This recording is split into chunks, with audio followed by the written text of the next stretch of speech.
screen আছিলে এইখন স্ক্ৰীনখন এখন বনোৱা হ'ল এইখন ডাবল স্ক্ৰীন মই ধুনীয়াকৈ কাগজ লগাই দিছোঁ দুইফালে টেপ মাৰি দিছোঁ এইটো কৰিব পাৰিব আৰু এইখন দিছে ছিংগুল স্ক্ৰীন এইখন ছিংগুল স্ক্ৰীনৰ অৰ্ডাৰ আছিলে আৰু এটা কালাৰ এই পাৰ্চেলটো যাব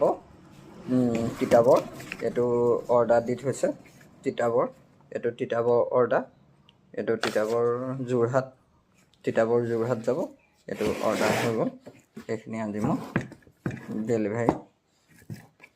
কৰিবৰ কাৰণে আজি পাৰ্চেলটো আৰু আপোনালোকক যদি লাগে আপোনালোকে মোক এনেকৈ মোৰ নম্বৰ দিয়া থাকিব এনেকৈ স্ক্ৰীনৰ ডিজাইন আপোনালোকে চিলেক্ট কৰি দিব আৰু আপোনালোকে চিলেক্ট কৰি দিয়া ডিজাইনটো এনেকৈ মই আপোনালোকলৈ ডেলিভাৰী কৰি দিম আপুনি এনেকৈ অৰ্ডাৰসমূহ ল'ব পাৰিব এয়া এইটো চাওক এইটো গোলাপ ফুলৰ অৰ্ডাৰ এতিয়া ধুনীয়া লাগিব এইখন এতিয়া মই পেকিং কৰি ডেলিভাৰী কৰিম